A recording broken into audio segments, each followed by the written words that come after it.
Bom, para começar a nossa imersão de hoje, a gente vai entrar num território do direito civil que, olha, parece ter saído direto de um roteiro de novela. É, com certeza, é puro drama familiar. Exatamente.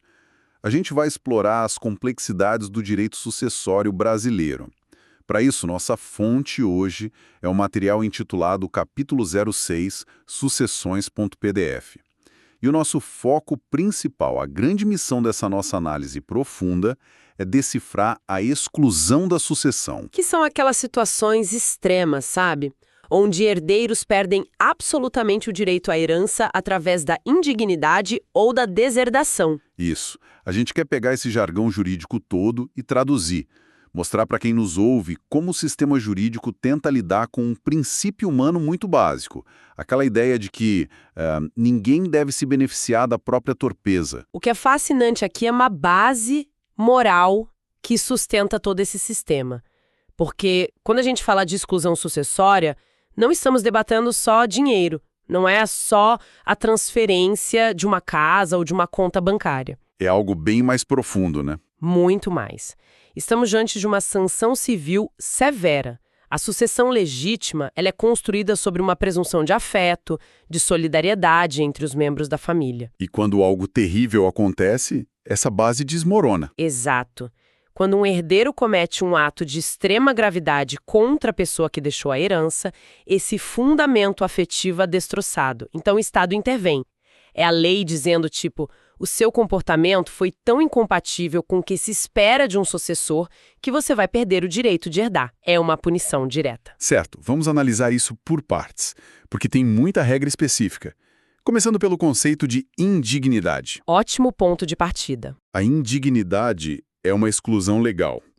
Ou seja, está prevista em lei e atinge o herdeiro que praticou atos reprováveis.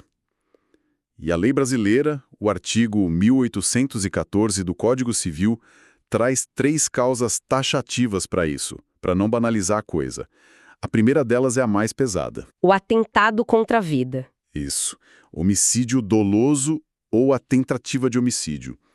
E o detalhe principal que a gente viu na nossa fonte é a palavra doloso. Precisa ser intencional. A intenção é o núcleo dessa exclusão. Então, se for um acidente de trânsito, digamos, culposo, sem intenção de matar, a pessoa não perde herança. Não perde. A sanção exige o dolo. O exemplo clássico que o texto traz é bem direto. O João mata dolosamente o seu pai, o Pedro. A intenção de matar, que muitas vezes é até motivada pela ganância de antecipar a herança, é o gatilho para a indignidade. E tem um detalhe processual aí que eu achei incrível. A exclusão na esfera civil não precisa esperar o fim do processo criminal, né? Ah, sim. Isso revela muito sobre a eficiência do sistema civil. A declaração de indignidade pode ser buscada e provada no próprio juízo civil. O que faz sentido, senão a família ia ficar com a herança travada por décadas esperando o trânsito em julgado na esfera penal. Exatamente. A única grande exceção onde a pessoa comete o ato, mas não perde a herança, é se o homicídio ocorreu em legítima defesa. Porque aí a conduta não foi ilícita. O ato existiu, mas a antijuridicidade é afastada. Entendi. Bom, a segunda causa taxativa entra no campo da reputação, calúnia em juízo ou crime contra a honra. Que é uma proteção muito forte à imagem do falecido. O exemplo do nosso material é a Maria. Ela vai até a justiça e acusa o próprio pai, de forma falsa, de ter cometido um estelionato. Ela sabe que é mentira, mas faz a acusação.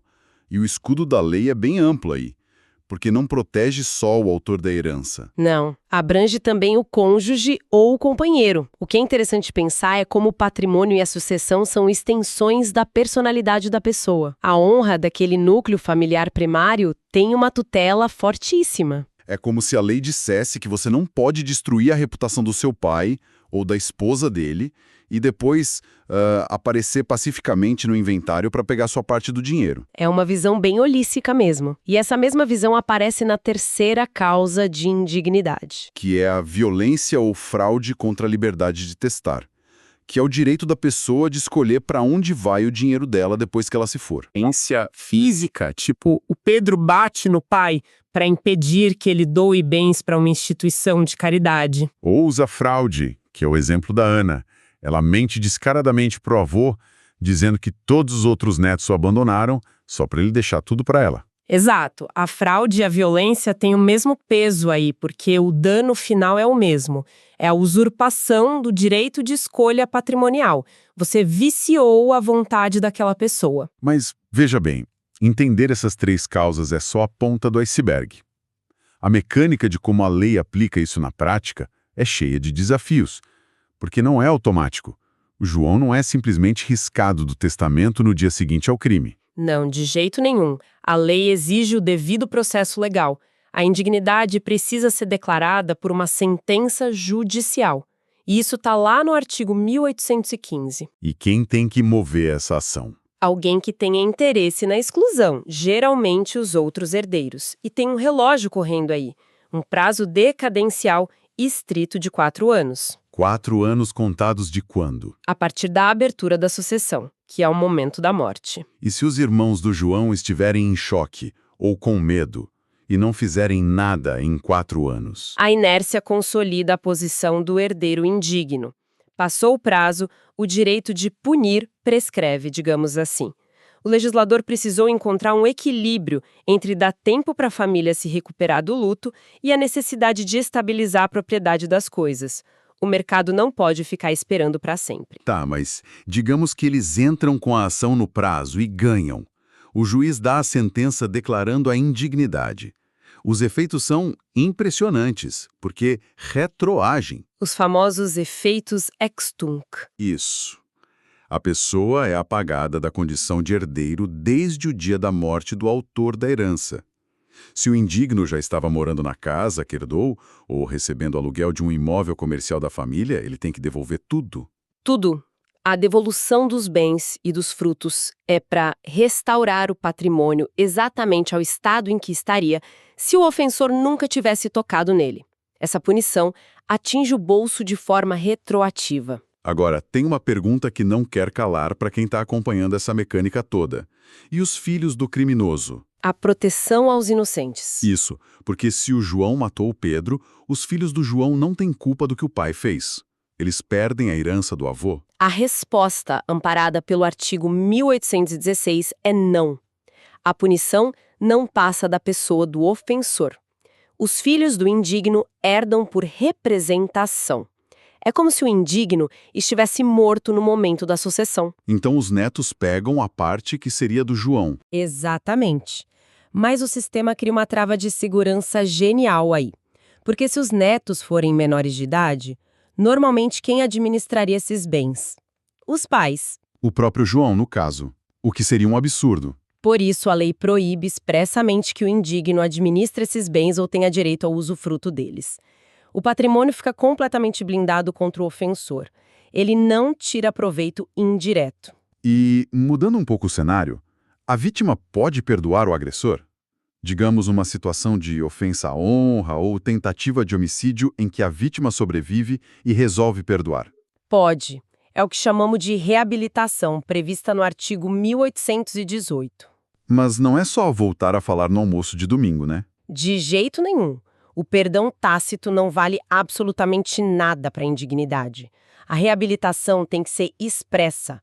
Tem que constar num testamento ou num documento autêntico, como uma escritura pública em cartório. Tem que colocar no papel formalmente. Sim, porque estamos lidando com coisas muito graves. Atentados contra a vida e a liberdade. A revogação de uma sanção tão séria exige prova inequívoca de que o perdão foi lúcido e deliberado. O que nos leva, de forma muito natural, para a segunda parte do nosso aprofundamento.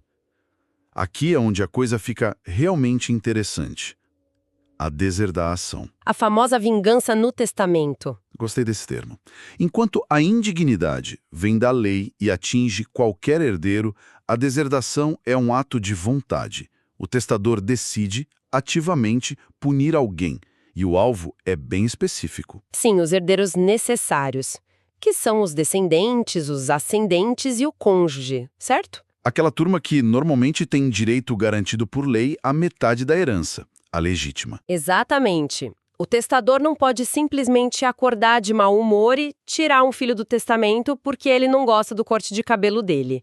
A legítima é protegida, a deserdação é a única ferramenta para quebrar essa garantia absoluta. E por ser a única ferramenta, as causas são mais amplas.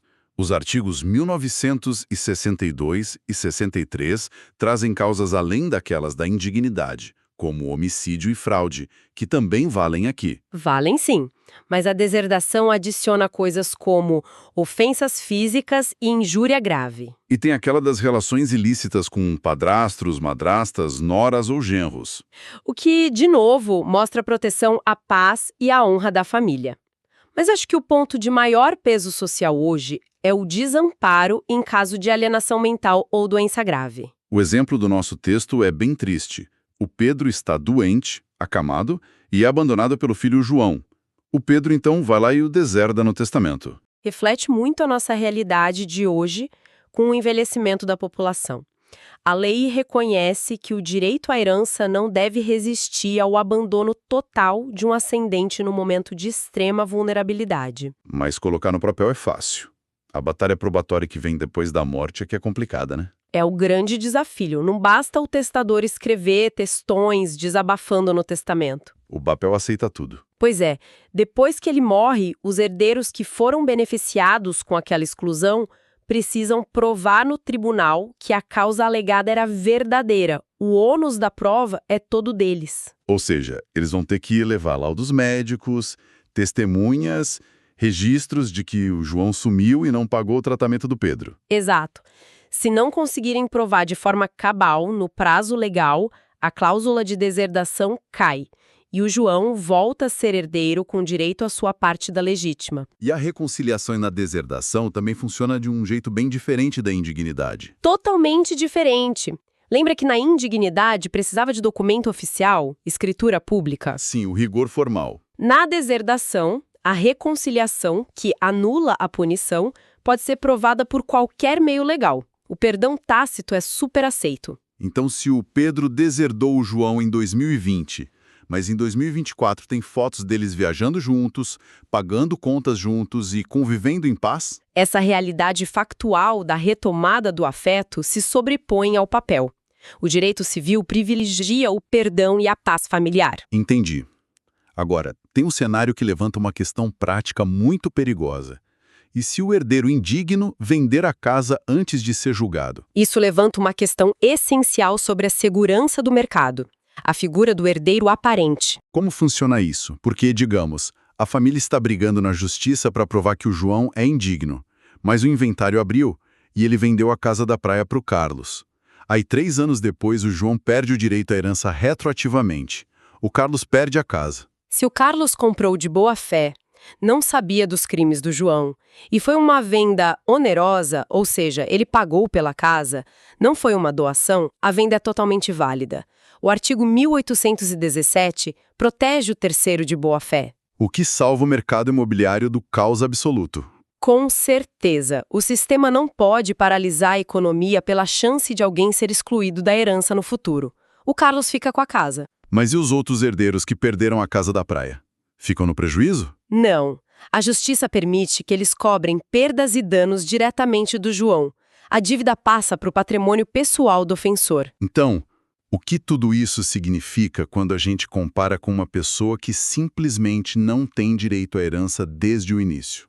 Só para clarear essa diferença técnica que confunde muita gente. Incapacidade sucessória versus indignidade. É uma diferença vital. A incapacidade sucessória é um fato objetivo. A pessoa não está viva ou não foi concebida na hora da morte. É uma impossibilidade natural, opera automaticamente, não precisa de juiz. A pessoa simplesmente não se qualifica para entrar no jogo. Exato. Já a indignidade e a deserdação são sanções subjetivas. O indivíduo tinha plena capacidade e preenchia todos os requisitos, mas o direito foi amputado por causa de uma má conduta. Precisa de sentença judicial para arrancar esse direito dele. Ficou muito claro. Essa nossa jornada pelas águas turbulentas do direito sucessório mostra que a lei não é só um monte de papel poeirento. De forma alguma. É o reflexo das relações humanas mais complexas, das traições aos perdões, é o sistema tentando equilibrar a proteção ao patrimônio familiar com imperativos morais muito severos. Exato. E para fechar nossa imersão de hoje, eu queria te passar a bola para uma reflexão final, baseada naquilo que a gente discutiu sobre a dificuldade de provar as coisas. É algo que me provoca muitos questionamentos. Considerando que a deserdação exige provas sólidas no tribunal para confirmar um abandono, por exemplo, e que a reconciliação pode ser comprovada por qualquer meio, inclusive o perdão tácito. Como a gente fica na era digital? Exatamente isso. Hoje, tudo que a gente faz deixa um rastro tecnológico permanente. Como a tecnologia vai transformar as futuras batalhas por herança nos tribunais? Uma ótima pergunta. Será que um histórico de mensagens visualizadas e não respondidas no WhatsApp vai se tornar a prova definitiva e inquestionável de um desamparo grave de um pai doente? E, por outro lado, no cenário do perdão, será que o simples ato de voltar a curtir fotos num perfil de rede social ou um emoji de coração mandado no Natal vai ser interpretado por um juiz no futuro como prova irrefutável de reconciliação e, com isso, invalidar um testamento que levou anos para ser elaborado? É de explodir a cabeça pensar como o direito vai ter que se adaptar a esses rastros silenciosos que a gente deixa todo dia. Bom, a gente encerra a nossa análise por aqui. Fica o convite para quem nos ouve continuar investigando e questionando esses limites da lei. Um abraço e até a próxima. Até logo, foi um prazer!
Será que um histórico de mensagens visualizadas e não respondidas no WhatsApp vai se tornar a prova definitiva e inquestionável de um desamparo grave de um pai doente?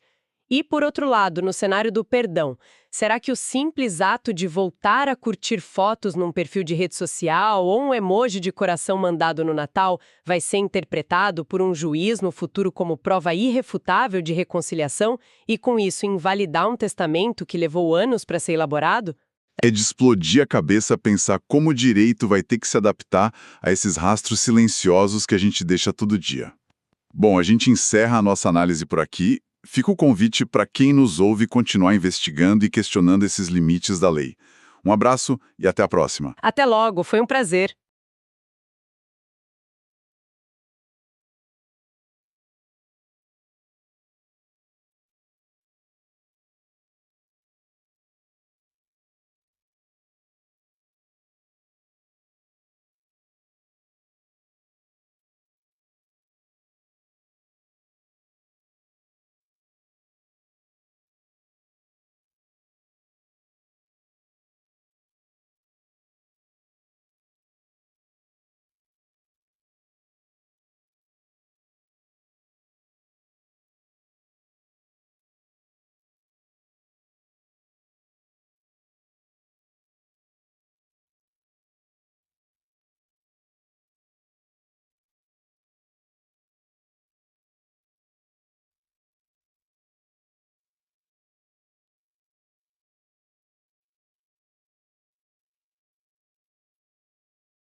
Será que um histórico de mensagens visualizadas e não respondidas no WhatsApp vai se tornar a prova definitiva e inquestionável de um desamparo grave de um pai doente? E, por outro lado, no cenário do perdão, será que o simples ato de voltar a curtir fotos num perfil de rede social ou um emoji de coração mandado no Natal vai ser interpretado por um juiz no futuro como prova irrefutável de reconciliação e, com isso, invalidar um testamento que levou anos para ser elaborado? É de explodir a cabeça pensar como o direito vai ter que se adaptar a esses rastros silenciosos que a gente deixa todo dia. Bom, a gente encerra a nossa análise por aqui. Fica o convite para quem nos ouve continuar investigando e questionando esses limites da lei. Um abraço e até a próxima. Até logo, foi um prazer.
Será que um histórico de mensagens visualizadas e não respondidas no WhatsApp vai se tornar a prova definitiva e inquestionável de um desamparo grave de um pai doente? E, por outro lado, no cenário do perdão, será que o simples ato de voltar a curtir fotos num perfil de rede social ou um emoji de coração mandado no Natal vai ser interpretado por um juiz no futuro como prova irrefutável de reconciliação e, com isso, invalidar um testamento que levou anos para ser elaborado? É de explodir a cabeça pensar como o direito vai ter que se adaptar a esses rastros silenciosos que a gente deixa todo dia. Bom, a gente encerra a nossa análise por aqui. Fica o convite para quem nos ouve continuar investigando e questionando esses limites da lei. Um abraço e até a próxima. Até logo, foi um prazer.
Será que um histórico de mensagens visualizadas e não respondidas no WhatsApp vai se tornar a prova definitiva e inquestionável de um desamparo grave de um pai doente?